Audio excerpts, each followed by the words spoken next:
Bismillahirrahmanirrahim. Innal hamdalillah nahmaduhu wa nasta'inuhu wa nastaghfiruh wa na'udzu billahi min shururi anfusina wa min sayyiati a'malina. Man yahdihillahu fala mudilla lahu wa man yudlil fala hadiyalah. Ashhadu an la ilaha illallah wahdahu la syarika lah wa ashhadu anna Muhammadan abduhu wa rasuluh. Allahumma salli wa sallim ala nabiyyina Muhammad wa ala alihi wa sahbihi wa man ittaba'a hudahu ila yaumiddin, amma ba'd. Saudaraku kaum muslimin dimanapun antum berada, alhamdulillah, pertama-tama marilah kita senantiasa panjatkan puji dan syukur kita kepada Allah subhanahu wa ta'ala atas segala nikmat yang telah Allah subhanahu wa ta'ala anugerahkan kepada kita semua. Salawat serta salam semoga senantiasa tercurah kepada junjungan kita Nabi Muhammad, kepada keluarga, para sahabat, dan pengikut beliau hingga akhir zaman.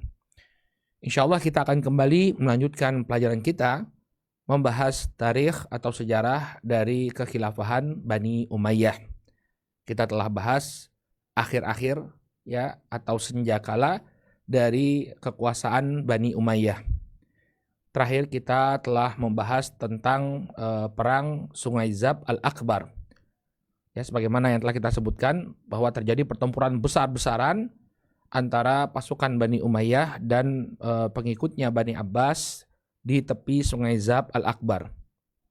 Walaupun ketika itu jumlah pasukan Bani Umayyah ini sangatlah besar, berkali-kali lipat dari pasukannya Bani Abbas, namun pasukan Bani Abbas yang ketika itu dipimpin oleh Abdullah bin Ali, paman dari khalifah mereka, yaitu Abul Abbas As-Saffah, yang berhasil mendominasi pertempuran dan mengalahkan pasukan Bani Umayyah. Hal ini dikarenakan friksi yang terjadi di tengah-tengah pasukan Bani Umayyah. Saat Khalifah Marwan bin Muhammad memerintahkan pasukannya untuk maju bertempur, maka mereka tidak ingin untuk maju duluan. Perintahkan kabilah yang lain, kata mereka.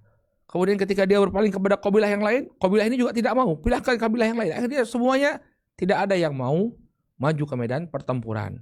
Sehingga ini dimanfaatkan oleh Bani Abbas untuk mengalahkan ya, kemudian bertempur habis-habisan dan akhirnya berhasil mengalahkan pasukan Bani Umayyah. Kemudian Panglima Abdullah bin Ali pun akhirnya berhasil mengumpulkan ghanimah yang sangat banyak, ini rampasan perang dari pasukan Bani Umayyah. Kemudian dia pun mengirimkan utusan untuk menyampaikan kabar gembira kemenangan Bani Abbas kepada Khalifah Abul Abbas As-Saffah yang ketika itu berada di Kufah. Maka berita ini tentu disambut dengan begitu gembira oleh Khalifah Abul Abbas As-Saffah. Kemudian dia melaksanakan sholat 2 rakaat sebagai bentuk syukurnya kepada Allah Subhanahu wa Ta'ala.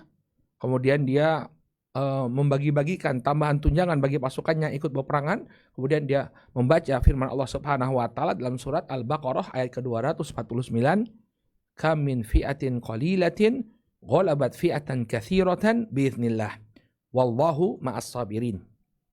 Betapa banyak terjadi golongan yang jumlahnya sedikit mengalahkan ya golongan yang jumlahnya lebih banyak dengan seizin dari Allah Subhanahu wa Ta'ala. Wallahu ma'as sabirin, dan Allah Subhanahu wa Ta'ala bersama dengan orang-orang yang sabar. Ya, ini pertemuan kita yang terakhir ya tentang kemenangan Bani Abbas di sungai ya, di tepi Sungai Az-Zab Al-Akbar ya, Sungai Zab Al-Akbar, yang menyebabkan kemudian pasukan Bani Umayyah ya mengalami kekalahan yang sangat luar biasa. Lantas bagaimana nasib Khalifah Marwan bin Muhammad setelah perang di tepi Sungai Zab Al-Akbar? Setelah dikalahkan oleh Bani Abbas, Khalifah Marwan bin Muhammad akhirnya kabur, melarikan diri dari kejaran pasukan Bani Abbas. Memang betul Bani Abbas tidak langsung mengejar ya, mereka berdiam terlebih dahulu di tempat peperangan itu selama 7 hari, tapi kemudian mulailah Panglima Abdullah bin Ali diperintahkan oleh Khalifah Abul Abbas bin As-Saffah untuk mengejar khalifah terakhir dari Bani Umayyah, yaitu Marwan bin Muhammad. Maka yang akan kita lalui setelah ini adalah peristiwa pengejaran yang cukup seru ya terhadap Khalifah Marwan bin Muhammad. Jadi Khalifah Marwan bin Muhammad ini pasca perang Zab al-Akbar ya, dia kabur ke berbagai wilayah ya. Jadi pertama dia dari Zab al-Akbar kan sudah kita sebutkan kemarin, letaknya sekarang itu di masa kita di bagian utara Republik Irak. Ya di daerah Kurdistan sekarang, di daerah Kurdistan yang masuk ke Republik Irak itu bagian utara. Itu letak Sungai Zab. Nah, dari sana dia kabur ke kota Harran. Ya. Ke kota Harran. Harran ini tempat peristirahatannya dia. Kan kita sudah sebutkan di beberapa pertemuan yang lalu, di masa Marwan bin Muhammad, ibu kota itu ada dua, ya. Ibu kota resmi itu tetap di Damaskus, tapi khalifahnya lebih sering berada di kota Harran. Anda tahu Harran di mana sekarang? Di wilayah Turki, perbatasan antara Turki dan Suriah. Ya, Ibnu Taimiyah rahimahullah dikenal dengan Ibnu Taimiyah al-Harrani karena beliau berasal dari Harran. Ya, jadi kalau di zaman modern sekarang Ibnu Taimiyah itu warga negara Turki karena beliau lahir di kota Harran, itu masuk wilayah Turki. Kemudian dari Harran dikejar lagi oleh Bani Abbas. Dikejar oleh Bani Abbas, dia turun ke bawah, turun ke selatan menuju ke kota Hims. Nah, kota Hims sekarang masuk ke wilayah Suriah. Ya, masuk ke wilayah Suriah. Nah, kemudian dari Hims dikejar lagi oleh Bani Abbas. Dia kabur ke Damaskus. Nah, Damaskus ibu kota Suriah. Dan itu ibu kota Bani Umayyah yang resmi. Kalau Harran tadi ibu kota tidak resmi karena khalifahnya suka berkantor di sana, tapi ibu kotanya resmi Bani Umayyah ada di Damaskus. Nah, kemudian nanti kita akan bacakan pembantaian yang terjadi besar-besaran oleh Bani Abbas terhadap penduduk kota Damaskus. Karena Bani Umayyah ngumpulnya di sana dan mereka dendam sekali kepada Bani Umayyah. Sampai kemudian kuburan-kuburan bangsawan Bani Umayyah, kuburan para khalifah Bani Umayyah dibongkar oleh Bani Abbas. Bahkan Khalifah Hisham bin Abdul Malik itu jenazahnya dibongkar, kemudian dibakar abunya, kemudian ditumbuk, kemudian dilemparkan ke udara oleh Bani Abbas. Saya melihat Masya Allah ya, ini terjadi pada masa itu ya, pada masa di mana salafus soleh itu masih banyak ya. Tapi pembantaian yang terjadi luar biasa, suksesi kepemimpinannya berdarah-darah. Padahal banyak orang-orang mulia di sana. Makanya kalau kita lihat di sebagian negara itu suksesi kepemimpinan mengakibatkan banyaknya orang yang dipenjara ya, pihak yang berkuasa memenjarakan musuh-musuh politiknya. Kalau kita bandingkan dengan suksesi kepemimpinan antara Bani Umayyah dengan Bani Abbasiyah, mungkin tidak ada apa-apanya. Pantai habis itu. Ya, bangsawan-bangsawan Bani Umayyah bahkan kuburan-kuburannya digali. Kuburan-kuburannya digali oleh Bani Abbas menurut keterangan Al-Imam Ibnu Katsir rahimahullahu taala. Nah, kemudian begitu dia dari Damaskus dikejar lagi oleh Bani Abbas, pindah dia. Ya, pindah ke Ramlah. Kemudian baru pindah ke Mesir sampai kemudian dia pun mati di Mesir. Kalau saya coba hitung-hitung itu ya sekitar 2000-an kilometer lah jarak pelarian Khalifah Marwan bin Muhammad, mulai dari Zabul Akbar, kemudian ke Harran, kemudian ke Hims, Damaskus, ke Palestina, sampai kemudian dia dibunuh di Mesir. Terbunuhnya di Mesir, coba antum bayangkan. Kalah perangnya di Irak, ya. Kemudian terbunuhnya di Mesir. Irak, Turki, kalau sekarang negara modern, Irak, Turki, Suriah, Palestina, sampai kemudian dia dibunuh di Mesir. Itulah akhir kehidupan dari Khalifah Marwan bin Muhammad yang insya Allah kita akan bacakan dengan lebih terperinci setelah ini. Baik, setelah menceritakan kemenangan Bani Abbas dalam perang Sungai Zabul Akbar, Al-Imam Ibnu Katsir menyebutkan dalam kitab Al-Bidayah wa Nihayah. Kita baca keterangan beliau. Lama in hazama Marwan ya minal ma'rakah sara la yalwi ala ahadin. Maka ketika kalah dalam perang Zabul Akbar, ya, perang Sungai Zabul Akbar, Khalifah Marwan ya melarikan diri dan dia tidak peduli kepada siapapun. Yang penting dia selamat. Jadi pasukannya dia sudah tidak pedulikan lagi ya untuk konsolidasi barisan, enggak, kabur. Yang penting kabur dari kejarannya Bani Abbas. Fa'aqama Abdullah bin Ali fi makanil ma'rakati sab'ata ayyam. Ya, maka kemudian Abdullah bin Ali, panglimanya Bani Abbas yang berhasil mengalahkan Bani Umayyah dalam perang Zabul Akbar, ya, dia tinggal di medan pertempuran di sungai, di tepi sungai Zabul Akbar, ya, Azab al-Akbar, kurang lebih 7 hari. Ya, dia tinggal di sana selama 7 hari. Thumma sara fi talabihi biman ma'ahu minal junud. Maka pasca 7 hari, setelah 7 hari dia memastikan kemenangannya di tepi sungai Azab al-Akbar, barulah dia dan pasukannya bergerak untuk mencari atau memburu Khalifah Marwan bin Muhammad bersama pasukannya. Wadzalika an amri as-Saffah lahu bidzalik. Yang demikian itu berdasarkan perintah yang diberikan oleh Abul Abbas as-Saffah. Jadi instruksi langsung dari Khalifah. Instruksi langsung dari Khalifah agar Panglima Abdullah bin Ali memburu Khalifah terakhir Bani Umayyah, yaitu Marwan bin Muhammad. Nah, mulailah pengembaraan, ya, kita katakan pengembaraan atau pelarian yang dilakukan oleh Marwan bin Muhammad. Jadi setelah dia kalah dalam perang Zabul Akbar, dia ke Harran. Harran tadi sudah kita katakan dia terletak di bagian tenggara Republik Turki modern sekarang, di perbatasan dengan Suriah. Qala falamma marra Marwan bi Harran ijtaza biha wa akhraja Aba Muhammad as-Sufyani min sijnihi. Maka kemudian Marwan pun tiba di Harran, ya, ibu kota tidak resminya Bani Umayyah, ya, dia tiba di Harran. Kemudian wa akhraja Aba Muhammad as-Sufyani min sijnih. Kemudian dia pun membebaskan Abu Muhammad as-Sufyani dari penjara. Ya, Abu Muhammad as-Sufyani ini anak keturunannya Abu Sufyan. Dia bagian dari Bani Umayyah, tapi dia bukan klannya Marwan bin Al-Hakam. Kalau kita merojaah lagi, ya, apa yang terjadi pada Bani Umayyah, ya, pasca wafatnya Muawiyah bin Yazid, ya, terjadi suksesi kepemimpinan dari terahnya Abu Sufyan, ya, kepada terahnya Marwan bin Al-Hakam. Ya. Nah, ketika itu keluarganya Abu Sufyan ini mulai terpinggirkan. Padahal 3 khalifah pertama Bani Umayyah itu berasal dari keturunannya Abu Sufyan. Muawiyah bin Abi Sufyan diganti oleh putranya Yazid bin Muawiyah.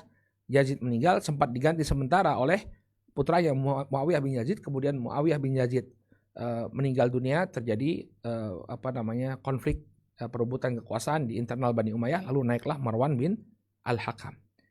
Nah, keluarga Abu Sufyan terpinggirkan walaupun sama-sama Bani Umayyah. Nah, termasuk yang dipenjara ketika itu adalah Abu Muhammad as-Sufyani, dipenjara oleh keluarganya, oleh klannya Marwan bin Al-Hakam. Nah, ketika dia tiba di Harran, Abu Muhammad as-Sufyani dibebaskan. Ya, dengan harapan dia bisa menggalang kekuatan, karena ini kan kota Harran ini mau ditinggalkan dia. Ya, jadi tujuannya Marwan bin Muhammad membebaskan Abu Muhammad as-Sufyani ini biar dia bisa bikin repot Bani Abbas. Karena Abu Muhammad as-Sufyani juga punya pengikut. Ketika dia dikeluarkan dari penjara, diharapkan dia akan menggalang kekuatan, ya, untuk melawan Bani Abbas, dan rencana ini berhasil, ya. Di kemudian hari Abu Muhammad as-Sufyani ini begitu dibebaskan oleh Khalifah Marwan bin Muhammad, dia memang kumpulkan simpatisannya dan nanti dia akan memberontak kepada Bani Abbas. Jadi dibebaskan agar dia bisa membuat repot Bani Abbas. Qala wastakhlafa 'alaiha Aban bin Yazid. Kemudian sebelum dia kabur, ya, meninggalkan kota Harran, dia mengangkat Aban bin Yazid. Ya, Aban bin Yazid. Ya, Aban bin Yazid bin Muhammad ini keponakannya, wa huwa ibnu akhi. Ini adalah keponakannya Khalifah Marwan bin Muhammad, wa zauju ibnatihi, ya, Ummi Utsman, dan juga menantunya, dia adalah suami dari putrinya yang bernama Ummu Utsman. Jadi dia angkat Aban bin Yazid dengan tujuan agar Aban bin Yazid ini bisa mempertahankan kota Harran, atau paling tidak menghambat gerak langkahnya pasukan Bani Abbas yang memburu Khalifah Marwan bin Muhammad. Jadi ketika di Harran dia sempat melakukan beberapa manuver, ya, di antaranya mengangkat menantunya yang bernama Aban bin Yazid untuk menjadi gubernur Harran dengan tujuan nanti Aban bin Yazid ini bisa menghambat laju pasukannya Bani Abbas.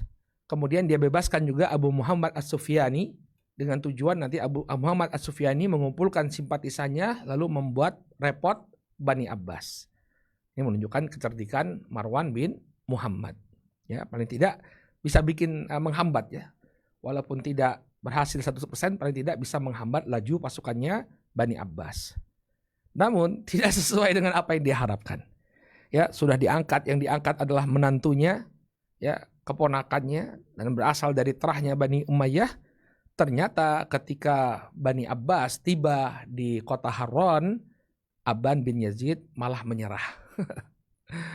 Ya, memang ketika itu sudah kekuatan Bani Abbas ini sudah mulai didengar, ya. Bani Umayyah ketakutan sekali. Ya, daripada konyol melawan, lebih baik menyerah. Kata Imam Ibnu Katsir, falamma qadima Abdullah bin Ali Harran kharaja ilaihi Aban bin Yazid musawwidan. Maka ketika Abdullah bin Ali, ya, ketika Abdullah bin Ali memasuki kota Harran, maka dia ditemui oleh Aban bin Yazid. Aban bin Yazid keluar dari istananya lalu menemui Abdullah bin Ali musawwidan. Musawwidan ini artinya dia mengenakan pakaian serba hitam. Wallahu ta'ala alam, ini simbol, ya, simbol bahwa dia mengakui kekuasaan Bani Abbas. Karena Bani Abbas itu identik dengan warna hitam. Panji-panji mereka berwarna hitam, pakaian-pakaian mereka berwarna hitam. Maka Aban bin Yazid daripada perang, konyol, ya, kalah sama Bani Abbas, akhirnya dia menyerah. Dia menggunakan simbol-simbol Bani Abbas lalu menemui Abdullah bin Ali. Fa'ammanahu Abdullah bin Ali wa aqarrahu ala amalih. Maka kemudian Abdullah bin Ali memberikan jaminan keamanan kepada Aban bin Yazid dan tetap mendudukannya sebagai gubernur Harran. Ya, karena dia sudah tunduk kepada Bani Abbas, akhirnya diakui kepemimpinannya oleh Abdullah bin Ali dan diberikan jaminan keamanan. Ya, kemudian apa yang dilakukan oleh Abdullah bin Ali? Ya, wahadamad dar allati sujina fiha Ibrahim bin Muhammad al-Imam. Maka kemudian Abdullah pun menghancurkan penjara tempat imamnya Bani Abbas, yakni Ibrahim bin Muhammad, ya, yang dulu pernah dipenjara di sana. Jadi untuk menghilangkan memori bahwa imam mereka pernah dipenjara oleh Bani Umayyah, dihancurkan penjaranya. Ini juga langkah yang sistematis, ya, dari Bani Abbas, ya. Jadi Anda kalau ingin tampak kuat, ya, bekas-bekas kelemahan Anda di masa lalu itu hancurkan. Sehingga orang tidak lagi mengenang, oh, bahwa dulu imamnya pernah disiksa di sini, imamnya pernah dipenjara di sini, ya, dihancurkan oleh Abdullah bin Ali. Ini yang dilakukan oleh Abdullah bin Ali di negeri Harran. Ya. Nah, kemudian Marwannya kemana? Ya, setelah dia tadi sempat melakukan beberapa manuver di kota Harran, yakni dengan mengangkat keponakan dan menantunya Aban bin Yazid sebagai gubernur dan membebaskan Abu Muhammad As-Sufyani, ternyata dia kabur ke Hims. Kabur ke negeri Hims. Ini masih di wilayah Suriah, ya. Berarti dia ke selatan arahnya. Kaburnya ke selatan, dari Harran ke selatan, ke kota Hims. Wajtaza Marwan bikin Sirin qasidan illa Hims. Maka kemudian Marwan pun kabur ke Kinasirin, ya, ke Kinasirin qasidan illa Hims, ya, dengan tujuan ke kota Hims. Jadi dia melewati jalur Kinasirin kemudian ke kota Hims. Falamma ja'aha kharaja ilaihi ahluha bil aswaq. Maka ketika dia memasuki kota Hims, penduduk Hims mendatangi Marwan, ya, di pasar-pasar. Jadi ketika itu Marwan masuk ke pasarnya kota Hims, maka penduduk kota Hims mendatangi rombongannya Marwan. Fa aqama biha yaumaini aw thalathatan thumma syakhisa minha. Maka kemudian Marwan sempat tinggal di kota Hims selama 2 atau 3 hari, baru kemudian dia meninggalkan kota Hims. Jadi dia singgah di kota Hims. Nah, di kota Hims inilah Marwan sempat ingin dibunuh ya oleh penduduk Hims. Jadi waktu itu wallahu taala alam ya, orang-orang di negeri Syam tahu bahwa sudah terjadi suksesi kepemimpinan. Bani Umayyah tidak lagi memiliki kekuatan. Ya, Bani Abbas sekarang yang berkuasa. Maka kemudian mereka, ini penduduk Hims, berupaya untuk mencari kesempatan ya, mencari muka di hadapan Bani Abbas. Maka mereka berupaya untuk menangkap Marwan bin Muhammad yang sedang singgah di kota mereka. Setelah berada di kota Hims 2 atau 3 hari, maka kemudian Marwan bin Muhammad bersama pengikutnya ya meninggalkan kota Hims.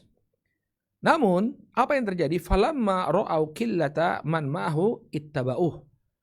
Maka penduduk Hims ketika melihat Marwan ini tidak punya lagi pengikut ya, hanya sedikit saja pasukannya mengiringinya, maka kemudian orang-orang di Hims mengikuti pasukannya Marwan ya. Apa yang mereka inginkan? Toma'an fihi ya. Mereka menginginkan untuk mendapatkan Marwan, ingin membunuh Marwan bin Muhammad. Kemungkinan besarnya mau ditangkap atau mau dibunuh, kemudian kepalanya diserahkan kepada Bani Abbas.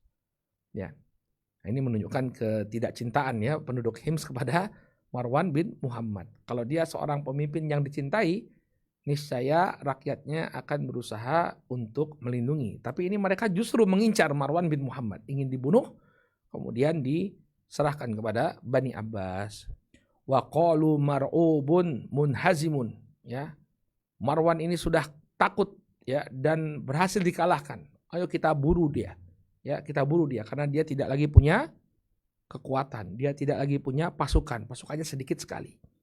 Maka kemudian orang-orang Hims ini pun memburu Marwan bin Muhammad dan bala tentaranya.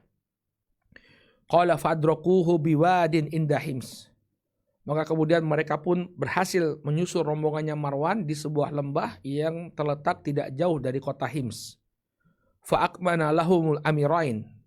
Maka kemudian Marwan menyadari bahwa dia diikuti oleh penduduk Hims. Fa'akmana lahum amirain. Kemudian dia membentuk 2 regu. Marwan ketika itu membagi 2 pasukannya. Ya, amirain artinya dia menetapkan ada 2 komandan. Ya. Jadi dia membagi 2 pasukannya. Falamma talahaqu bi Marwan atafa alaihim. Maka kemudian saat mereka sudah mendekati posisinya Marwan, Marwan berbalik menghadap mereka. Fanasyadahum an yarji'u. Kemudian Marwan pun mengatakan kepada penduduk Hims yang berupaya untuk menangkapnya. Ya, nasyadahum an yarji'u. Kembalilah kalian. Dia memanggil memerintahkan mereka untuk kembali. Ngapain kalian ngikuti aku? Kembalilah kalian. Fa'abau illa muqatalatahu. Tapi penduduk Hims ya mengabaikan perintahnya Marwan bin Muhammad. Kenapa? Karena mereka ingin membunuh Marwan bin Muhammad. Kata Marwan, kembali kalian, ngapain kalian ngikuti aku? Tapi yang tidak diketahui oleh penduduk Hims, ya Marwan ketika itu sudah menyiapkan 2 bala tentara yang bersembunyi. Jadi dipancing oleh Marwan bin Muhammad, ya orang-orang Hims tadi ke satu tempat. Kemudian ketika mereka sudah masuk ke tempat tersebut, Marwan memberikan peringatan kepada mereka, kembalilah kalian, kembali kalian. Kenapa kalian mengikuti aku? Ya. Tapi mereka tidak mau mengikuti instruksi dari Marwan bin Muhammad. Fatharo al-qital bainahum wa tharo al-kaminan ya min waraihim. Maka kemudian terjadilah pertempuran antara Marwan dan pasukannya. Lalu tiba-tiba 2 pasukan yang sudah disiapkan, 2 regu yang telah disiapkan oleh Marwan bin Muhammad menyerang dari belakang. Ini menunjukkan bahwa memang dia ahli dalam peperangan. Sementara orang-orang Hims ini mungkin penduduk sipil yang mencoba peruntungan ya untuk bisa menangkap atau membunuh Khalifah Marwan bin Muhammad. Jadi dia pancing, kemudian terjadi peperangan di antara mereka, lalu 2 pasukan yang sudah disiapkan oleh Marwan datang menyerbu dari belakang. Fan hazama al-Himsiyun. Maka kemudian pasukan dari Hims ini pun berhasil dikalahkan. Ini menunjukkan kepiawaian Marwan bin Muhammad. Dalam pelarian pun dia masih bisa menjalankan strategi pertahanan yang sangat baik. Sampai kemudian penduduk Hims pun gagal total. Mereka keinginan mereka untuk membunuh Khalifah Marwan bin Muhammad berhasil digagalkan oleh Marwan bin Muhammad. Ya, jadi dijepit, ya, dipancing masuk perangkap, ya, oleh Marwan bin Muhammad. Kemudian dari belakang muncul pasukan yang memang sudah dia persiapkan dan akhirnya berhasil membunuh orang-orang Hims yang berupaya untuk memerangi Marwan bin Muhammad. Lalu kemudian dari Hims dia melanjutkan perjalanan. Nah, ini tempat singgahnya yang ketiga. Pertama Harran, kemudian yang kedua Hims, kemudian yang ketiga dia tiba di kota Damaskus ini, ibu kota Bani Umayyah yang resmi. Qala waja'a Marwan ila Dimashqa wa ala niyabatiha min jihatihi zauju ibnatihi, ya, Ummul Walid wa huwa Al-Walid bin Muawiyah bin Marwan fatarakahu biha. Maka kemudian Marwan tiba di Damaskus. Ketika itu yang menjadi gubernur Damaskus adalah suami dari putrinya yang bernama Ummul Walid. Jadi menantu dia juga yang ada di Damaskus. Namanya adalah Al-Walid bin Muawiyah bin Marwan. Maka kemudian dia pun meninggalkan kota Damaskus. Jadi dia cuma singgah saja di kota Damaskus. Fajtaza anha qasidan ila diyar al-Misriyah. Kemudian dia pun meninggalkan kota Damaskus dengan tujuan kabur ke negeri Mesir. Kabur ke negeri Mesir. Dari Damaskus dia ingin pergi ke Mesir. Wa ja'ala Abdullah bin Ali la yamurru bi baladin illa kharaju wa qad sawwadu wa yubayyi'unahu wa yu'tihimul aman. Sementara Abdullah bin Ali sendiri, ya, setelah Harun tadi minta damai, ya, dan menyatakan tunduk kepada Bani Abbas, dikatakan oleh Imam Ibnu Katsir bahwa tidak ada satu negeri pun yang dilalui oleh Abdullah bin Ali melainkan, ya, penduduknya keluar dalam keadaan mereka menggunakan pakaian hitam, ya, menggunakan atribut hitam-hitam, ya, menunjukkan bahwa itu semacam deklarasi bahwa mereka telah menyatakan kesetiaan kepada Bani Abbas. Tidak ada suatu negeri pun yang dilalui oleh Abdullah bin Ali melainkan penduduknya menyatakan kesetiaan kepada Bani Abbas. Ya, ini lagi-lagi menunjukkan ketidaksukaan, ya, para masyarakat kepada Bani Umayyah. Begitu datang Bani Abbas disambut oleh mereka.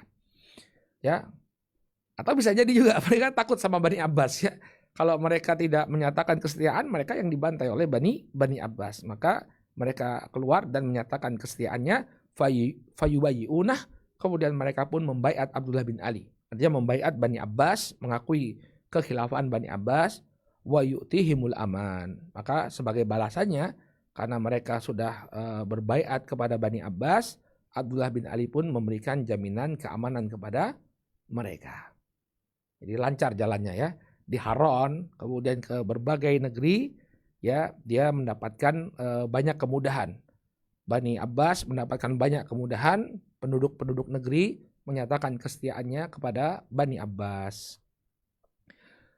Sampailah kemudian Abdullah bin Ali ke Kinasirin, ya. Sebelum dia sampai ke Hims, dia singgah ke Kinasirin. Walamma wasala ila Kinasirin wasala ilahi ahuhu Abdus Somad bin Ali fi arba'ati alaf, ya, waqad ba'atha Mustafah madadan lahu. Nah, ketika sampai di Kinasirin, pasukannya Abdullah bin Ali mendapatkan bala bantuan yang sangat banyak dikirimkan oleh Khalifah Abul Abbas As-Saffah. Di antara bala tentara yang ikut bergabung bersama Abdullah bin Ali adalah pasukan yang dipimpin oleh saudaranya sendiri, yaitu Abdus Somad bin Ali. Abdullah bin Ali, Abdus Somad bin Ali, ini saudara laki-lakinya, yang ketika itu membawa 4.000 personil. Ya, dia membawa 4.000 personil pasukan yang memang dikirim oleh Abul Abbas As-Saffah dari Kufah. Jadi semakin besar pasukannya Abdullah bin Ali. Ya, ada tambahan dari saudaranya yaitu Abdus Somad bin Ali dengan 4.000 personil. Thumma saru Abdullah hatta atahims. Kemudian setelah di Kinasirin dia mendapatkan bala bantuan tambahan pasukan sebanyak 4.000 personil. Pergilah Abdullah sampai ke kota Hims. Thumma sara minha ila Ba'labakka. Kemudian dia bergerak ke Ba'labak. Ya, Ba'labak ini juga suatu tempat di negeri Syam. Jadi karena Hims tadi nggak ada masalah. Memang Hims, orang-orang Hims tidak suka kepada Bani Umayyah. Hims dilewati. Kemudian dia pergi ke daerah Ba'labak. Kemudian dari Ba'labakka waja'a Dimashqa min nahiyati al-Mizzah. Fanazala biha yaumain. Maka kemudian dia pun menuju ke Damaskus dari arah Al-Mizzah. Kemudian dia tinggal di Al-Mizzah selama 2 hari. Selama 2 hari. Jadi sebelum masuk ke kota Damaskus, dia mampir dulu ke suatu tempat yang namanya Al-Mizzah. Thumma ja'ahu akhuhu Salih bin Ali fi 8,000 madadan minas Saffah. Nah sebelum dia masuk ke kota Damaskus, masih mampir di suatu daerah yang namanya Al-Mizzah, datanglah bala bantuan lagi, ya, dibawa oleh saudaranya. Kalau tadi Abdul Somad bin Ali, yang sekarang Saleh bin Ali, dikirimkan oleh Abul Abbas As-Saffah, ya, dari kota Kufa untuk membantu Abdullah bin Ali. Dan ketika itu Saleh bin Ali membawa 8.000 personil pasukan. Jadi ada 12.000 bala tentara, ya, yang sudah bergabung dengan Abdullah bin Ali, ya, untuk menaklukkan ibu kota Damaskus. Qala fanazala Saleh, ya, bi marji Azra, ya. Maka kemudian Saleh bin Ali Saleh bin Ali kemudian dia pergi ke suatu tempat namanya Marji al-Azra. Walamma ja'a Abdullah bin Ali di Dimashqa nazala 'alal babi syarqi. Maka kemudian mereka mulai itu melakukan pengepungan ke kota Damaskus. Ketika Abdullah bin Ali dia memutuskan untuk menyerang kota Damaskus, maka dia memilih untuk menyerang dari Babu Syarqi, ya, dari pintu gerbang sebelah timur. Jadi untuk gambaran antum semua, Damaskus itu kota besar, ya, ibu kotanya Bani Umayyah, dan dia memiliki beberapa pintu gerbang. Jadi Damaskus itu dikelilingi oleh benteng-benteng yang kuat. Sekelilingnya itu benteng. Kemudian dia memiliki banyak pintu gerbang. Ada 7 atau 8 pintu gerbang untuk memasuki kota Damaskus. Nah ketika itu Abdullah bin Ali, dia memilih untuk masuk ke kota Damaskus dari pintu timur. Wallahu ta'ala a'lam. Kenapa beliau memilih pintu timur, yakni Babul Syarqi. Ya. Kemungkinan besarnya ya, dia ingin mengikuti jejak pendahulunya, ya. Kalau masuk ke Damaskus itu, menguasai Damaskus dari pintu timur. Wallahu ta'ala a'lam, ya. Ini pintu yang dipilih oleh Abdullah bin Ali, dia memilih pintu timur untuk masuk ke kota Damaskus. Wa nazala Saleh bin Ali ala babil Jabiyah. Adapun adiknya Saleh bin Ali memilih gerbang Jabiyah. Wa nazala Abu Aun ala babi Kaisan. Kemudian Abu Aun memilih gerbang Kaisan. Abu Aun, ya, pasukan Bani Abbas yang diperintahkan oleh As-Saffah untuk bergabung juga bersama Abdullah bin Ali. Wa Bisam ala babi Sogir. Kemudian Bisam atau Basam, ya, memilih untuk masuki kota Damaskus dari Babus Sogir, dari gerbang As-Sogir. Wa Humaid bin Qahtabah ala babi Tuma. Kemudian Humaid bin Qahtabah, ini salah seorang panglimanya, ya, bawahannya Abdullah bin Ali, memilih untuk memasuki kota Damaskus dari gerbang Tuma. Wa Abdul Samad wa Yahya bin Safwan wal Abbas bin Yazid ala babil Faradis. Adapun Abdul Samad bin Ali, ini saudara laki-lakinya Abdullah bin Ali, demikian juga Yahya bin Safwan dan Abbas bin Yazid memilih untuk memasuki kota Damaskus dari Babul Faradis, dari gerbang Al-Faradis. Berarti ada berapa gerbangnya? Babul Syarqi, Babul Jabiyah, Babul Kaisan, Babul Sogir, Babul Tuma, dan Babul Faradis. Ada 6, saya kira lebih itu. Ya, ada 7 atau 8 sebenarnya. Kota Damaskus dikelilingi memiliki 8 akses masuk ya. Tapi ini 6 gerbang yang menjadi pintu masuknya pasukan Bani Abbas ketika akan menaklukkan kota tersebut. Nah, apa yang terjadi? Subhanallah. La ilaha illallah. Ini catatan kelam ya, bagaimana suksesi kekuasaan dari Bani Umayyah ke Bani Abbas. Ya. Dan kadang-kadang perlu bersyukur ya saat terjadi suksesi kepemimpinannya, walaupun banyak drama juga di negeri kita, tapi alhamdulillah ya, tidak terlalu tidak sampai kemudian berdarah-darah ya. Kita perlu syukuri ya. Kalau baca sejarah ini ya memang satu fakta sejarah yang menyedihkan sebenarnya. Ya. Lalu apa yang dilakukan oleh pasukan Bani Abbas saat mereka sudah bersiap-siap di gerbang ya ke pintu-pintu masuknya kota Damaskus? Fahasaruha ayyaman thumma iftataha yauma arbi'a li ashri na'am khalawna min Ramadan hadhihi sanah. Antum lihat di bulan Ramadan ini ya. La ilaha illallah. Mereka kemudian mengepung kota Damaskus selama beberapa hari. Kemudian pada hari Rabu tanggal 10 Ramadan mereka pun berhasil mendobrak pintu gerbang kota Damaskus di bulan Ramadan, bulan suci Ramadan. Bulan di mana kaum muslimin diperintahkan untuk berpuasa. Bulan di mana kaum muslimin ya diperintahkan untuk mengendalikan hawa nafsunya. Tapi pada bulan tersebutlah Bani Abbas melakukan pengepungan terhadap kota Damaskus. Faqatala min ahliha khalqan katsiran. Kemudian Bani Abbas pun melakukan pembantaian kepada penduduk kota Damaskus. Ya.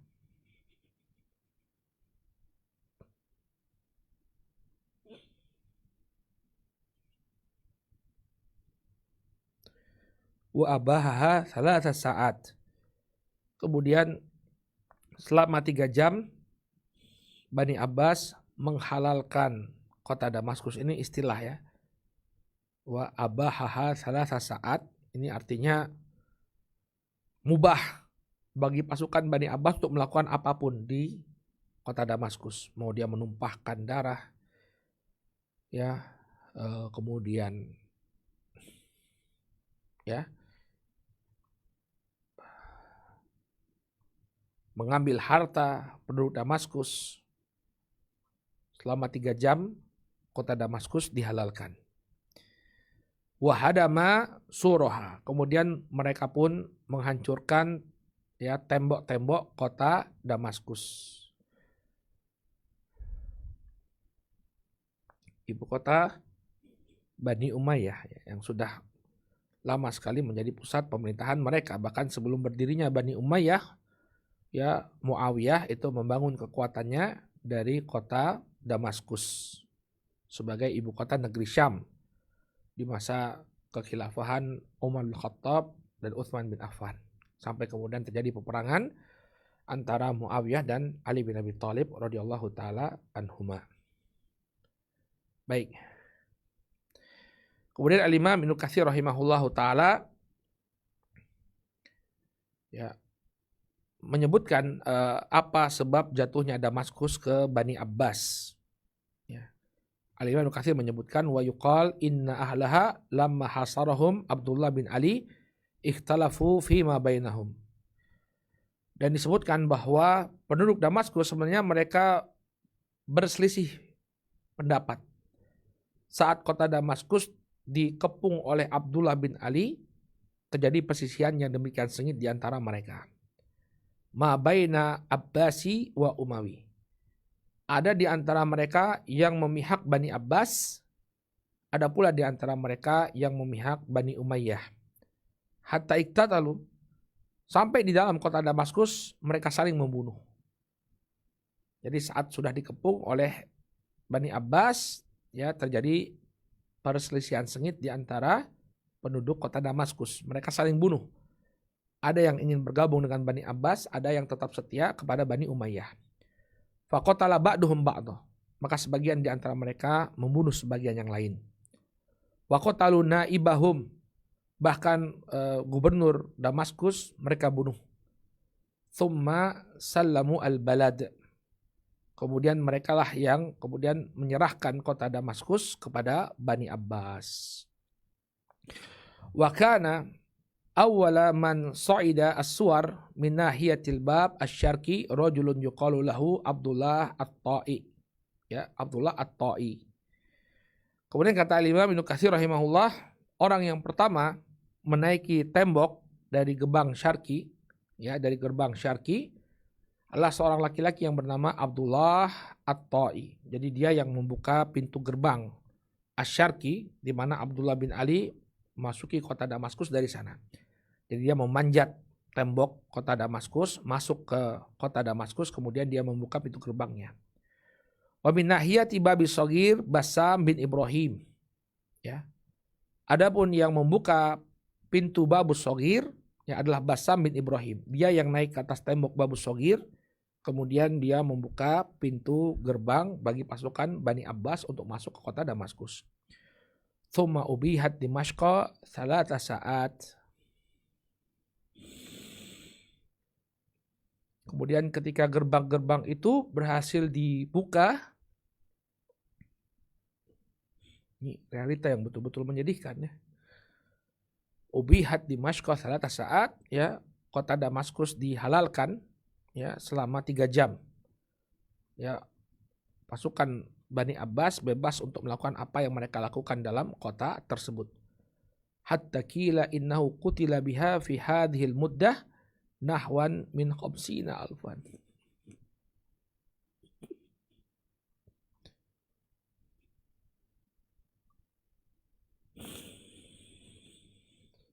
Sampai kemudian dikatakan dalam waktu 3 jam tersebut terbunuh 50.000 orang di dalam kota Damaskus. Dalam waktu 3 jam. Membayangkan. Mereka muslimin.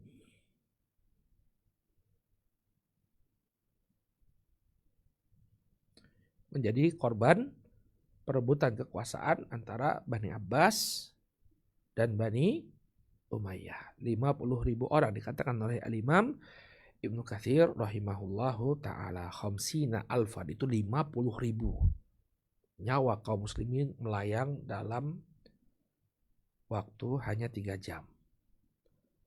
Saya nggak tahu apakah ini didramatisir atau tidak, tapi ini yang disebutkan oleh Al-Imam Ibnu Katsir. Kita berhusnuzon Al-Imam Ibnu Katsir menyampaikan apa yang beliau dapatkan dari ulama-ulama terdahulu. Ya, 50.000 penduduk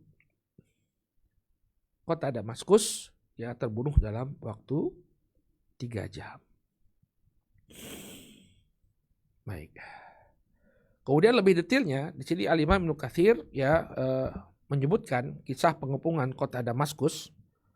Wa dzakara Al-Hafidz Ibnu Asakir ya fi tarjamati Ubaidillah bin Al-Hasan Al-A'raj min waladi Ja'far bin Ali Ja'far bin Abi Talib wa kana amiran ala 5,000 ma'a Abdullah bin Ali fi hisari Dimashq. Disebutkan oleh Al-Hafidz Ibnu Asakir ya, Al-Hafidz Ibnu Asakir penulis Tarikh Dimashq,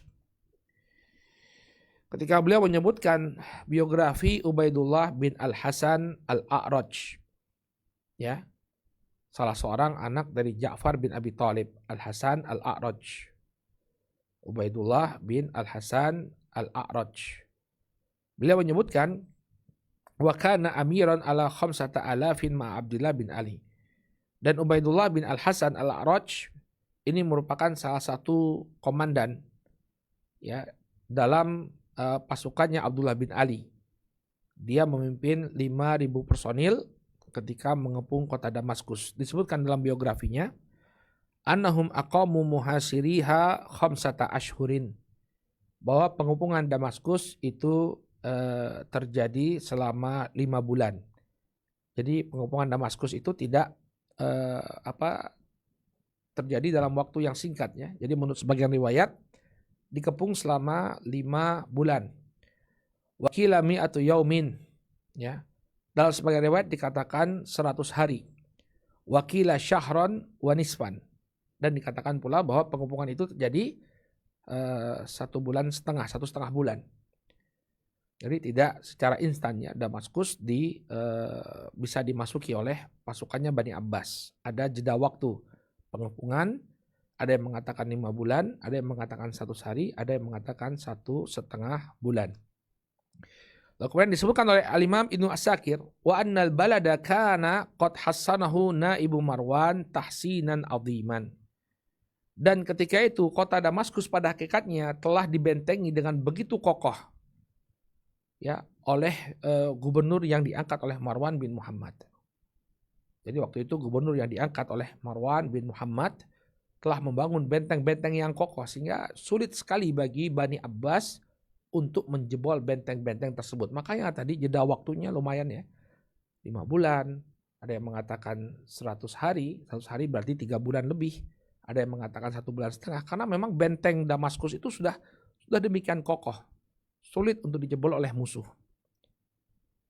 Namun apa yang menyebabkan Damaskus bisa dikuasai oleh Bani Abbas? Walakinna ikhtalafa ahluha fima bainahum bisababil yamaniyah wal mudhariyah. Wa kana dzalika sababal fathi. Akan tetapi terjadi perselisihan di antara penduduk kota Damaskus. Antara kabilah Arab yang berasal dari Yaman dan yang berasal dari Bani Mudhar. Ya.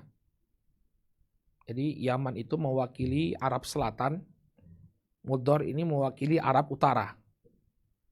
Yaman kan di selatan, Bani Mudhar itu di bagian utara Jazirah Arabiyah. Terjadi perselisihan yang demikian sengit antara orang-orang Arab Yamaniyah dan orang-orang Bani Mudhar. Inilah yang menjadi sebab kata Imam Ibnu As-Sakir rahimahullah ya jatuhnya kota Damaskus kepada Bani Abbas. Lalu Al-Imam Ibnu As-Sakir rahimahullah menyebutkan bagaimana parahnya perpecahan yang terjadi di antara mereka. Hatta innahum ja'alu fi kulli masjidin ya mihrabaini lil qiblatain. Sampai-sampai di semua masjid di kota Damaskus mereka membuat 2 mihrab di arah kiblat. Ya. Jadi di setiap masjid di arah kiblatnya terdapat 2 mihrab. Hatta fil masjidil jami' mimbarain. Sampai di Masjid Jami' Al-Umawi, masjid besarnya Bani Umayyah yang terletak di pusat kota Damaskus, itu ada 2 mimbar. Ya, satu mimbarnya orang-orang Yaman, satu mimbarnya orang-orang Mudhar. Wa imamaini yaktubani yaumal jumu'ati alal mimbarain. Dan saking parahnya perpecahan tersebut sampai di hari Jumat, ya ada 2 khotib. Di tiap-tiap masjid ada 2 khatib yang berkhutbah dalam waktu yang bersamaan. Coba lihat bagaimana perpecahan yang terjadi di kota Damaskus. Yang Yamani tidak mau bermakmum pada Bani Mudhar, yang Bani Mudhar tidak mau bermakmum kepada orang-orang Yaman. Jadi kabilah-kabilah Yaman. Jadi mereka membuat 2 mimbar. Kemudian oke lah kalau misalnya dibedakan waktunya. Ini udah dalam waktu yang bersamaan, nggak ada yang mau ngalah. Ya, ini masya Allah ya fakta yang cukup mencengangkan ya. Kalau dulu di masa Turki Utsmani itu di Masjidil Haram itu ada 4 mihrab. Ini mihrabnya Hanafi, ini mihrabnya Maliki, ini mihrabnya Syafi'i, ini mihrabnya Hambali. Ternyata mereka punya salaf ya. Salafnya penduduk kota Damaskus yang punya 2 mimbar. Coba bedanya kalau di Masjidil Haram ya sebelum era Saudi, ketika masih eranya Turki Utsmani dan juga eranya Bani Hashim, yakni keluarga Hashimiyah ya. Itu perbedaan madhab. Ya, perbedaan mimbar itu karena perbedaan madhab. Tapi di masa Bani Umayyah, di akhir masa Bani Umayyah, karena kesukuan. Ini ada mimbarnya Yamani, ada mimbarnya Bani Mudhar. Ya. Wa hadza min ajibi ma waqa. Ya. Maka ini merupakan suatu hal yang sangat mengherankan. Wa ghoribi mattafaqa, ya. Dan peristiwa yang sangat aneh, ya, yang disepakati ini benar-benar terjadi. Wa fati, ya, ma uhditsa bisababil fitnah wal hawa wal asabiyah.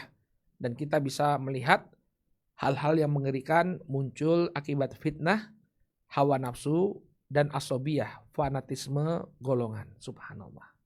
Ini sudah diingatkan oleh, ya, para ulama dari zaman dahulu. Ya, asobiyah, ya, fanatisme golongan. Ini bisa menyebabkan hal-hal yang ekstrim. Sampai kemudian menyebabkan dibentuknya atau disediakannya 2 mimbar pada setiap masjid.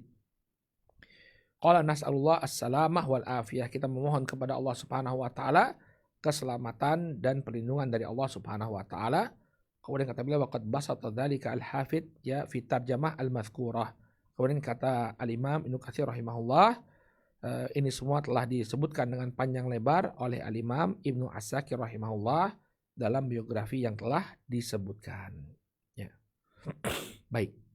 Jadi inilah yang menyebabkan kota Damaskus akhirnya berhasil ditaklukkan oleh Bani Abbas, padahal mereka memiliki benteng pertahanan yang demikian kokoh. Kemudian wa dzakara fi tarjumati Muhammad bin Sulaiman bin Ali An-Naufali.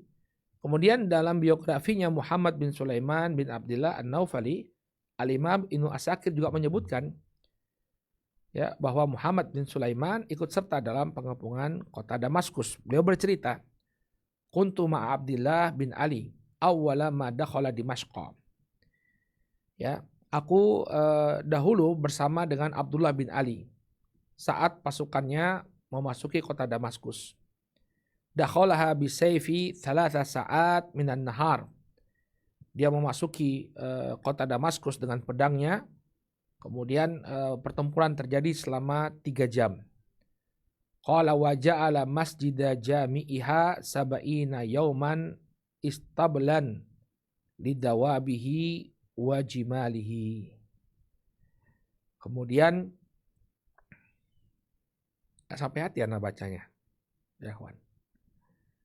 Abdullah bin Ali, panglima Bani Abbas, menjadikan Masjid Jami' Al-Umawi yang sampai sekarang masih berdiri, ya. Dia menjadikan Masjid Jami' Al-Umawi selama 70 hari istoblan. Istoblan itu kandang. Lidawabihi wa jimalihi, bagi hewan-hewan tunggangan dan onta-ontanya. Ya, wallahu ta'ala alam, karena mungkin mereka menganggap masjid ini sebagai simbol kekuasaan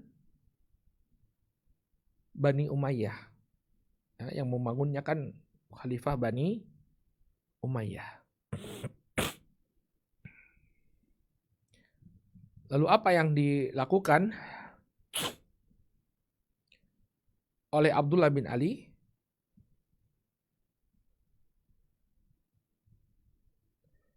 Tsumma nabasha qubur Bani Umayyah.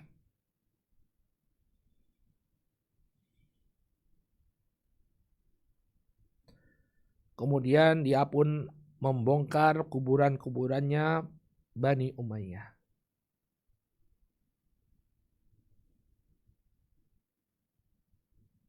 Dibongkar, ya, kuburan Bani Umayyah. Falam yajid fi qabri Muawiyah illa khaytan aswada mithlal haba.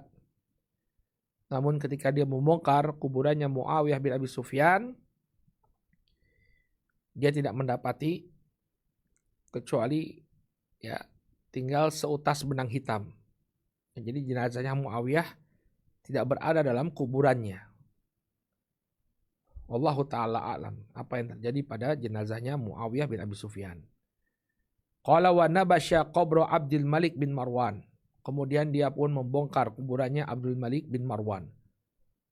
Fa wajada jumjumatan, maka kemudian dia mendapati tinggal tulang belulang. Qala wa kana yujad fi qabli udhu ba'dal udhu ghairu Hisham bin Abdul Malik. Maka yang tersisa dari kuburan-kuburan Bani Umayyah ini tinggal tulang belulang kecuali kuburannya Hisham bin Abdul Malik. Fa innahu wajadahu sahihan, maka dia mendapati jenazah Hisham bin Abdul Malik itu masih utuh. Lam yabla minhu ghairu arnabati ya anfihi. Tidak ada sesuatu pun yang rusak dari jenazahnya Hisham bin Abdul Malik kecuali ujung hidungnya. Fadarabahu bisyat wa huwa mayyitun. Kemudian dia pun mencambuk jenazahnya Hisham bin Abdul Malik. Orang sudah mati, kuburannya digali, kemudian dicambuk. Wa salabahu ayyaman, kemudian disalib selama beberapa hari. Thumma ahraqahu binar, kemudian setelah disalib jenazahnya dibakar. Wa daqqa ramadah, kemudian setelah menjadi abu, abunya ditumbuk. Thumma dharahu firrih, kemudian ditebarkan ditebarkan di udara. Ditebarkan di udara. Kemudian disebutkan wadzalika anna Hisyaman kana qad daraba akhahu Muhammad bin Ali. Kenapa Abdullah bin Ali memperlakukan jenazahnya Hisham dengan begitu kejam dan bengis? Ini ada ceritanya. Ya. Dahulu Hisham bin Abdul Malik pernah mencambuk saudaranya Abdullah yang bernama Muhammad. Hina kana qad ittahamahu biqatli waladin lahu shaghir. Karena dulu Hisham bin Abdul Malik pernah menuduh Muhammad bin Ali ini membunuh putranya yang masih kecil. Jadi Hisham punya anak kecil. Kemudian Muhammad bin Ali dituduh telah membunuh anaknya tersebut. Qad daraba akhahu sab'ami'ati sautin. Ketika itu Muhammad bin Ali dihukum cambuk sebanyak 700 cambukan. Ya, 700 cambukan. Padahal Muhammad bin Ali ini dari ahli baitnya Rasulullah ya. Masih keluarganya Rasul sallallahu alaihi wasallam dari Bani Hashim. Ya, dipermalukan oleh Hisham bin Abdul Malik dengan tuduhan tadi dia telah membunuh putranya Hisham yang masih kecil. Wallahu taala alam, ini perlu kita gali lagi apa yang terjadi sebenarnya. Al-muhim Abdullah bin Ali menaruh dendam kepada Hisham bin Abdul Malik karena telah mencambuk saudaranya Muhammad bin Ali dengan 700 cambukan karena dituduh telah terlibat dalam pembunuhan anaknya yang masih kecil. Thumma nafahu ilal Humaimah bil Balqa. Kemudian setelah dicambuk 700 kali, dia diasingkan di Al-Humaimah yang terletak di wilayah Balqa. Ya. Taib. Wallahu ta'ala a'lam bissawab. Tapi karena waktunya sudah habis, kita cukupkan dulu sampai di sini. Insya Allah kita akan lanjutkan pada pertemuan yang akan datang. Bismillahirrahmanirrahim ta'ala. Ya, kita akan bahas tentang bagaimana akhir kehidupan Marwan bin Muhammad. Jadi Marwan bin Muhammad masih selamat ya. Ini baru sampai ke Damaskus. Sementara Marwan bin Muhammad masih dalam pelarian. Belum berhasil ditangkap oleh Bani Abbas. Insya Allah kisah pelariannya kita bahas lagi di pertemuan yang akan datang. Bismillahirrahmanirrahim ta'ala. Baik, wallahu ta'ala alam bisawab. Kita cukupkan dulu sampai di sini. Subhanakallahumma wa bihamdika asyhadu an la ilaha illa anta astaghfiruka wa atubu ilaik. Wassalamualaikum warahmatullahi wabarakatuh.